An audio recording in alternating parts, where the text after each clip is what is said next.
প্রতিটা ম্যাচ, প্রতিটা মুহূর্ত জয়ের উল্লাস আর হারের নীরবতা। মাঠের খেলা, টেবিলের খেলা, আবেগ, অ্যাকশন আর বিশ্লেষণ। খেলা যেমন, খবর তেমন গরমাগরম।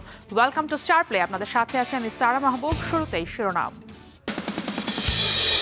গেল 2 বছরে ক্রীড়াঙ্গনেও হাওয়া বদল, সংস্কার হলেও মাঠের বাস্তবতা বলছে ভিন্ন কথা। লেস্টার ছেড়ে আজারবাইজানের ক্লাবে হামজা চৌধুরীর নাম লেখানোর গুঞ্জন। সাফের আগে সহকারী কোচ নিয়েও চমক দেখালো বাফুফে। নিজেদের কন্ডিশনে অস্ট্রেলিয়া সবসময় কঠিন প্রতিপক্ষ, সেটাই বাংলাদেশের জন্য সবচেয়ে বড় চ্যালেঞ্জ বললেন হান্নান সরকার।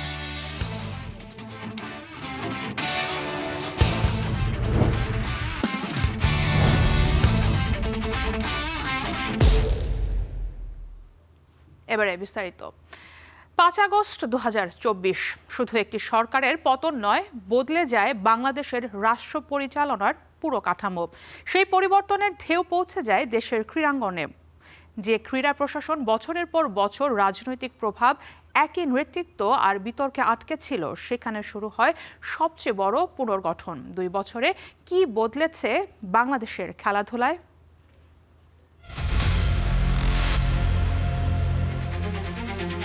2024-এ সরকার পতনের সাথে সাথে ক্রীড়া প্রশাসনে ভূমিকম্প শুরু হয়ে যায়। পরিবর্তনের প্রথম ধাক্কাটা আসে জাতীয় ক্রীড়া পরিষদে। একের পর এক ফেডারেশন ভেঙে দেওয়া হয়, গঠন করা হয় অ্যাডহক কমিটি।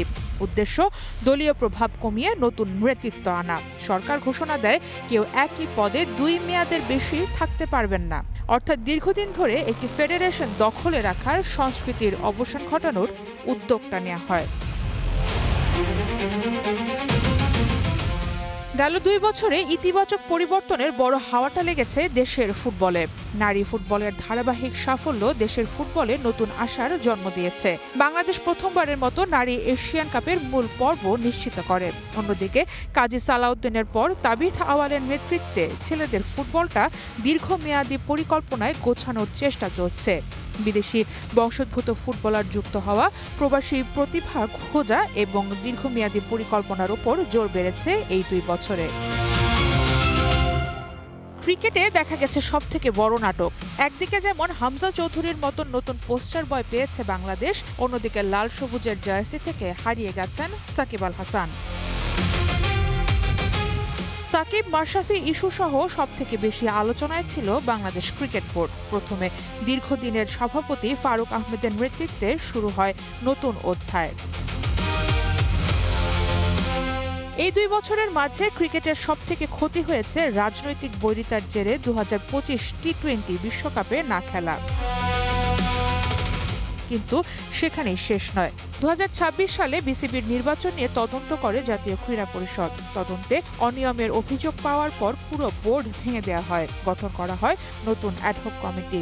সভাপতির দায়িত্ব পান সাবেক অধিনায়ক তামিম ইকবাল। নির্বাচন আয়োজনের জন্য নির্বাচন কমিশন গঠনের সিদ্ধান্ত নেওয়া হয়। তার অধীনেই এখন চলছে বাংলাদেশ ক্রিকেট বোর্ড। নির্বাচনমুখী ক্রীড়াঙ্গন আনার একটা চেষ্টা এখনো চলছে। একের পর এক ফেডারেশনের কাছে বার্তা যায় অ্যাডহক কমিটি স্থায়ী নয়, নির্বাচনের মাধ্যমে নির্বাচিত নেতৃত্ব আনতেই হবে। 2026 সালের মাঝামাঝি 27টি ফেডারেশনের অ্যাডহক কমিটিও ভেঙে দিয়ে 3 মাসের মধ্যে নির্বাচন করার নির্দেশ দেয় জাতীয় ক্রীড়া পরিষদ। তবে মাঠের বাস্তবতা নিয়ে প্রশ্ন কম নয়। প্রশাসন বদলালেও কোথায় তৃণমূলের লীগ, কোথায় জেলা পর্যায়ে নিয়মিত প্রতিযোগিতা? অনেক ফেডারেশন এখনো অর্থ সংকটে, অনেক খেলোয়াড় এখনো আন্তর্জাতিক মানের সুবিধা পান না। 2 বছরে বাংলাদেশের ক্রীড়াঙ্গন প্রশাসনিকভাবে সম্ভবত সবচেয়ে বড় পরিবর্তনের মধ্য দিয়ে গিয়েছে। নতুন মুখ এসেছে, পুরনো অনেক প্রভাব কমেছে। স্বচ্ছ নির্বাচনের প্রতিশ্রুতি এসেছে, কিন্তু শেষ পর্যন্ত ইতিহাস বিচার করবে অন্যভাবে। বোর্ডরুমে নয়, মাঠের ফলাফলেই বোঝা যাবে এই পরিবর্তন সত্যি সফল হয়েছে কিনা। সারা মাহবুব, স্টার প্লে। লেস্টার সিটি ছেড়ে আজারবাইজানের ক্লাব সাবাহ এফকেতে যোগ দিতে যাচ্ছেন হামজা চৌধুরী। আজারবাইজানের স্পোর্টস ভিত্তিক সংবাদ মাধ্যম অফসাইড প্লাস জানিয়েছে এই তথ্য, যদিও ক্লাব দুটির পক্ষ থেকে এখনও আনুষ্ঠানিকভাবে কিছুই জানানো হয়নি। তবে কি শেষ হতে চলল হামজা চৌধুরীর ইংলিশ লিগে অধ্যায়? এফএ কাপ ও কমিউনিটি শিল্ড কাপ জয়ী বাংলাদেশি তারকাকে কিনতে যাচ্ছে আজারবাইজানের ক্লাব সাবা এফকে। আজারবাইজানের স্পোর্টস ভিত্তিক সংবাদ মাধ্যম অফসাইড প্লাস বলছে এই কথা। লেস্টার সিটির সাথে ২০২৭ সাল পর্যন্ত চুক্তি আছে হামজার। তবে এবার দলবদলের মৌসুম শুরু হতেই গুঞ্জন ওঠে ইংলিশ ক্লাবটি ছাড়বেন হামজা। নতুন গন্তব্য হিসেবে আজারবাইজানের দুই ক্লাব কারাবাখ এফকে ও সাবা এফকের নাম আসে। এবার সেই গুঞ্জন সত্যি বলছে আজারবাইজানের সংবাদ মাধ্যম, যদিও লেস্টার বা সাবার পক্ষ থেকে এখনো আনুষ্ঠানিকভাবে কিছুই জানানো হয়নি। একসময় ইংলিশ প্রিমিয়ার লিগে খেলা লেস্টার সিটি এবার খেলতে পারছে না চ্যাম্পিয়নশিপেও, নেমে গেছে তৃতীয় স্তরের প্রতিযোগিতায়। এরপর আরও গুঞ্জন ওঠে ক্লাবটি ফুটবলারদের ঠিকমতো বেতন দিতে পারছে না। ২০১৫ সালে লেস্টার সিটিতে যোগ দেন হামজা। ক্লাবটির হয়ে এখন পর্যন্ত ১২১ ম্যাচ খেলেছেন ২৮ বছর বয়সী এই ডিফেন্সিভ মিডফিল্ডার, করেছেন ১ গোল। লেস্টারের সাথে চুক্তি চলাকালীন বার্টন অ্যালবিয়ন, ওয়াটফোর্ড ও শেফিল্ড ইউনাইটেডে ধারে খেলেছেন। এদিকে হামজা কোন ক্লাবে যাচ্ছে তার উপর নির্ভর করছে বাংলাদেশেরও ভাগ্য। সাফ চ্যাম্পিয়নশিপ শুরু হবে ফিফার উইন্ডোর আগে। তাই হামজা যেই ক্লাবে খেলবেন সেই ক্লাব যদি উইন্ডোর আগে তাকে ছাড়তে রাজি না হয়, তাহলে কিছুটা বিপদেও পড়বে বাংলাদেশ। ইয়াসির আরাফাত সবুজ, স্টার প্লে। জাতীয় দলের ক্যাম্পে যোগ দেওয়ার সুযোগ পাননি বসুন্ধরার দুই তরুণ ফুটবলার, অথচ অল্প সময়ের মধ্যেই তাদের দেখা গেল গ্রামীণ একটি টুর্নামেন্টে খেলতে। স্বাভাবিকভাবেই প্রশ্ন উঠেছে, দেশের জন্য ছাড়া না হলেও খ্যাপ খেলতে ছাড়ছে কেন ক্লাব? ঘটনাটি ঘিরে শুরু হয়েছে তীব্র বিতর্ক। বিস্তারিত জানাচ্ছেন কেএম সনি। দেশের জন্য সময় নেই, তবে ঠিকই ছাড়া হচ্ছে খ্যাপ খেলতে। এমনই বিতর্কিত ঘটনা ঘটেছে লাল সবুজের ফুটবলে। সম্প্রতি বসুন্ধরা কিংসের দুই তরুণ ফুটবলার ইউসুফ আলী ও স্যামুয়েল রাকসামকে দেখা গেছে একটি গ্রামীণ টুর্নামেন্টে খেলতে। এরপর থেকেই ফুটবল পাড়ায় বিতর্ক, হবেই না কেন। তাদের যে থাকার কথা ছিল অনূর্ধ্ব-২০ জাতীয় দলের ক্যাম্পে, প্রস্তুতি নেওয়ার কথা ছিল এফসি অনূর্ধ্ব-২০ এশিয়ান কাপ বাছাই পর্বের। ঘটনার একটু পেছনে ফেরা যাক। অনূর্ধ্ব-২০ যুবাদের জন্য যশোরের শামসুল হুদা ফুটবল একাডেমিতে ক্যাম্পের আয়োজন করে বাফুফে। বাকিদের মতো ডাক পড়ে বসুন্ধরা কিংসের দুই তরুণ ফুটবলার ইউসুফ আলী ও স্যামুয়েল রাকসামের। তবে বাদসাধে ক্লাব ফিফা উইন্ডোর বাইরে হওয়ায় কিছুই করার থাকে না বাফুফের। ঘটনা সেখানেই শেষ হতো যদি প্লেয়ারদের প্রপার ইউজ করত বসুন্ধরা কিংস, প্রস্তুতি নিত আসন্ন মৌসুমের। কিন্তু না, জাতীয় দলের ক্যাম্পে যোগ দিতে বাধা প্রদান করা দুই ফুটবলারকে ঠিকই ছাড়ে খ্যাপ খেলতে। আর এখানেই উঠেছে প্রশ্ন, সামাজিক যোগাযোগ মাধ্যমে চলছে সমালোচনা। দেশের জন্য ছাড়া না হলে খ্যাপ খেলতে ছাড়া হচ্ছে কেন? এফসি অনূর্ধ্ব-২০ এশিয়ান কাপ বাছাই পর্ব আগামী ৩১ আগস্ট থেকে ৬ সেপ্টেম্বর পর্যন্ত উজবেকিস্তানের তাশখন্দে অনুষ্ঠিত হবে, যেখানে বাংলাদেশ বি গ্রুপে উজবেকিস্তান, সিরিয়া ও ভারতের মুখোমুখি হবে। এই টুর্নামেন্টের জন্য যশোরের ক্যাম্পে চলছে প্রস্তুতি। KM Soni, Star Play. Thomas ডুলের কোচিং প্যানেলে যুক্ত হচ্ছেন ৩ বিদেশি কোচ। এর মাঝে রয়েছেন একজন গোলকিপার কোচও। দেশি সহকারী কোচ হাসান আল মামুনও আপাতত থাকছেন সাফ পর্যন্ত। এছাড়াও আরও ২ জন দেশি কোচ চেয়েছেন ডুলি। বিস্তারিত ইয়াসির আরাফাত সবুজের প্রতিবেদনে। নতুন হেড কোচ নিয়োগের পরে বাংলাদেশের ফুটবল ফ্যানদের সবচেয়ে বড় দুশ্চিন্তা ছিল কে হবেন নতুন সহকারী কোচ। হামজা চৌধুরীদের দায়িত্ব নেওয়ার পর থমাস ডুলি তার প্রিয় সহকারী মার্কো বোনোফিলিওকে উড়িয়ে এনেছিলেন। তবে এক ম্যাচের দায়িত্ব শেষেই তিনি বাংলাদেশকে বিদায় জানিয়ে গায়ানা জাতীয় দলের হেড কোচ হিসেবে দায়িত্ব নিয়েছেন। এরপর থেকে চিন্তাটা আরও বড়, ডুলির সহকারী হিসেবে কাদেরকে দেখা যাবে। তবে সেই দুশ্চিন্তাটা দূর করলো বাফুফে। নতুন ৩ জন বিদেশি সহকারী কোচকে নিয়োগ দিচ্ছে ফেডারেশন, যার মধ্যে রয়েছে একজন গোলরক্ষক কোচ। ডুলির কোচিং স্টাফে যুক্ত হবেন German coach Renard কার্লস্টাফ। Saudi pro লিগের ক্লাব আল সাবাব আল ইত্তিফাকের হেড কোচের দায়িত্ব পালন করেছেন ইউএফার প্রফেশনাল লাইসেন্সধারী এই কোচ। ৬৪ বছর বয়সী সাবেক এই সেন্টার ব্যাক খেলেছেন গালাতাসারাই ও এফসি কোলনে। আরেকজন ভিয়েতনামের এনগুয়েন হুয়াংল্যান। এফসির সি লাইসেন্সধারী হুয়াং গায়না জাতীয় দলের সহকারী কোচ হিসেবে ডাগ আউট সামলেছেন। গোলকিপিং কোচের দায়িত্ব পালন করবেন আরেক জার্মান ক্রিস্তিয়ান বারবুচাক। এর আগে কাজাখস্তান জাতীয় দলের গোলকিপিং কোচ হিসেবে দায়িত্ব পালন করেছেন ৩৯ বছর বয়সী এই কোচ। স্লোভাকিয়া ও জার্মানির বয়সভিত্তিক বিভিন্ন পর্যায়ের ক্লাবে খেলেছেন তিনি। হাবিয়ার কাবরেরা সময়ের সহকারী কোচ হাসান আল মামুনও থাকছেন কোচিং প্যানেলে। এছাড়াও সাফের আগে আরও 2 দেশি কোচ চেয়েছেন ডুলি। সেপ্টেম্বরের উইন্ডোতেই 3 কোচকে দেখা যাবে বাংলাদেশের ডাগ আউটে। নতুন হেড কোচ নিয়োগের পরে তার পরামর্শেই সাজানো হবে পুরো কোচিং প্যানেল। কোচ নিয়োগের আগে এই কথা বলেছিলেন বাফুফে সভাপতি তাবিদ আউয়াল। কোচ নিয়োগের পরে সেই কাজটাই করছে বাফুফে। নতুন এই কোচিং প্যানেল কেমন করতে পারে বাংলাদেশ জাতীয় দলের হয়ে, সেটাই এখন দেখার অপেক্ষা। ইয়াসির আরাফাত সবুজ, স্টার প্লে, ঢাকা। এবারে ক্রিকেটের খবর। নিজেদের কন্ডিশনে অস্ট্রেলিয়া সব সময় কঠিন প্রতিপক্ষ। সেই কন্ডিশনে মানিয়ে নিয়ে খেলতে পারাই বাংলাদেশের জন্য সবথেকে বড় চ্যালেঞ্জ। সেই চ্যালেঞ্জ উতরাতে পারবে টাইগার ব্যাটাররা, বিশ্বাস করেন সাবেক ক্রিকেটার হান্নান সরকার। ঘুম থেকে উঠে দেখলেন ৭০ রান ৭ উইকেট নেই, পাশে নামটা অস্ট্রেলিয়া। বিশ্বাস করবেন, আপনার মতো বিশ্বাস করবেন না ২০০৩ সালে অস্ট্রেলিয়ার বিপক্ষে খেলা হান্নান সরকারও। তবে ক্রিকেটে যে কোনো কিছুই সম্ভব, সেই বার্তাটাও দিয়ে রেখেছেন সাবেক এই ওপেনার।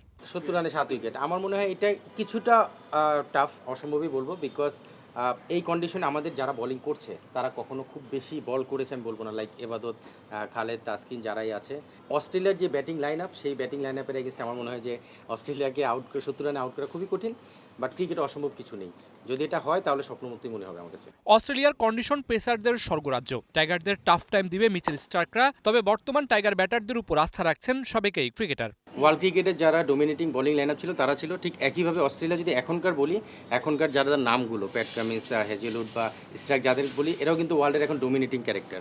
সো ওই সময় সেরা বোলিং অ্যাটাক তখন ছিল, এখনকার সেরা বোলিং অ্যাটাক অস্ট্রেলিয়ার রয়েছে। বাট ব্যাটসম্যানরা এখন অনেক সচেতন, এবং একটা বড় অ্যাডভান্টেজ হচ্ছে আমাদের এই ব্যাটসম্যানরা এখন তাদের সম্পর্কে জানে, আমরা কিন্তু জানতাম না। সেটার সঙ্গে কম্পেয়ার করলে আমাদের ব্যাটসম্যানরা জানে এবং অ্যানালাইসিস করার অনেক সুযোগ রয়েছে, কিছুটা আইডিয়া নেওয়ার সুযোগ রয়েছে। টাইগারদের পরামর্শ দিয়েছেন ডে বাই ডে প্ল্যান করে খেলার জন্য। আমার মনে হয় যে 5 দিন পর্যন্ত খেলা নিব, এটা চিন্তার চেয়ে বড় ইম্পর্টেন্ট। আপনি যেটা শুরুতে বললেন যে ডে বাই ডে, এখানে ডে বাই ডেটা ইম্পর্টেন্ট। উইকেটটা কেমন বিহেভ করছে সেটা দেখার পরে সেই দিনটা কীভাবে আমরা ইউজ করতে চাই। ফর এক্সাম্পল, আমরা ধারণা করছি হয়তো খুব বাউন্স হবে, দেখা গেলো ডারউইন উইকেটে একদম ট্রু বাউন্স, যেখানে এক্সট্রা বাউন্সটা নেই, সেখানে হয়তো আমরা নর্মাল শটস খেলতে পারি। অস্ট্রেলিয়ার কন্ডিশনে অজিরা সবসময় কঠিন প্রতিপক্ষ। তবে বাংলাদেশের বর্তমান দলের উপর বিশ্বাস রাখছেন হান্নান সরকার। Mamunur Rashid, Star Play. এবারে দেশের বাইরের ফুটবলের খবর। জিয়ানি ইনফান্তিনোকে নিয়ে বিতর্ক কিছুতেই থামছে না। এবার ফিফা প্রেসিডেন্টের বিরুদ্ধে ব্ল্যাকমেইলের অভিযোগ করেছেন খোদ ফিফা কাউন্সিলের সদস্য আর জর্ডান ফুটবল অ্যাসোসিয়েশনের সভাপতি আলী বিন আল হুসেইন। তার দাবি 2026 বিশ্বকাপে ইনফান্তিনোকে সমর্থনের জন্য চাপ দেওয়া হয়েছিল জর্ডানকে। বাকিটা জানাচ্ছেন তানজিম ঐশী। জিয়ানি ইনফান্তিনোর কপালে শনির দশা যেন কোনোভাবেই কাটছে না।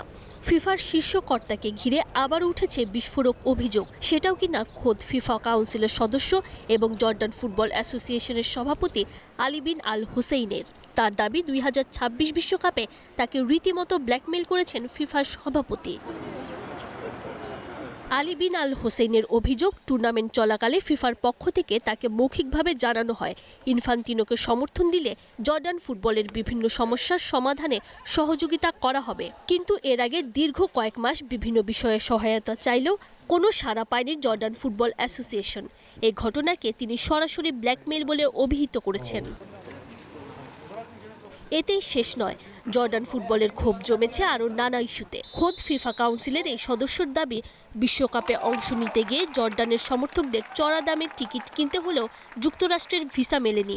এছাড়াও 2025 সালের আরব কাপের ফাইনালে ওঠার পরও এখন পর্যন্ত খেলোয়াড়রা প্রাপ্য অর্থ বুঝে পায়নি। আর ডোনাল্ড ট্রাম্পের সাথে ইনফান্তিনোর সুসম্পর্কের কথা তো সবারই জানা। জর্ডান ফুটবলের সভাপতির দাবি, বিশ্বকাপে অংশ নেওয়ার জন্য যুক্তরাষ্ট্রে কর দিতে হয়েছে তাদের, অথচ কানাডা আর মেক্সিকোতে থাকা দলগুলোকে নাকি কোনো ধরনের খরচ বহন করতে হয়নি। এই অভিযোগের পর প্রশ্ন উঠেছে, তাহলে কি শুধুই জর্ডানই ক্ষুব্ধ, নাকি ফিফার ভেতরে বাড়ছে অসন্তোষ? আলী বিন আল হুসেইনের এই বক্তব্য এমন সময় সামনে এলো যখন ইনফান্তিনোকে ঘিরে বিতর্ক আগে থেকেই তুঙ্গে।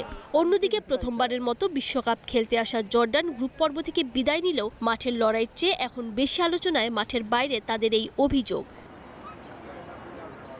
Tanzim Osim, Star Play. বার্সেলোনার সর্বকালের সেরা ফুটবলার লিওনেল মেসি 2 হাত বাড়িয়ে দিলেন মাদ্রিদের জন্য। দাবানলে পুড়ে যাওয়া মাদ্রিদের সিয়েরা ওয়েস্তে অঞ্চল পুনর্গঠনে ৮০,০০০ ইউরো সহায়তা দিয়েছেন আর্জেন্টাইন সুপারস্টার। মাদ্রিদ কমিউনিটির প্রেসিডেন্ট ইজাবেল দিয়াজ আয়ুসো সামাজিক যোগাযোগ মাধ্যমে জানান এই তথ্য। সাম্প্রতিক ভয়াবহ দাবানলে মাদ্রিদের অঞ্চলটির ১৭টি পৌরসভার প্রায় ৩০,০০০ হেক্টর এলাকা পুড়ে গেছে। দাবানলে ক্ষতিগ্রস্তদের সহায়তার জন্য একটি অনলাইন অনুদান পোর্টাল চালু করে মাদ্রিদ কমিউনিটি, যেখানে ব্যাংক ট্রান্সফার সহ বিভিন্ন মাধ্যমে অনেকে সহায়তা করেছেন। এর আগে ২০২০ সালে করোনা ভাইরাস মহামারীর সময় বার্সেলোনার ক্লিনিক, হাসপাতাল ও নিজ জন্মস্থান রোজারিওর একটি চিকিৎসা কেন্দ্রে ১০ লাখ ইউরো দান করেছিলেন মেসি।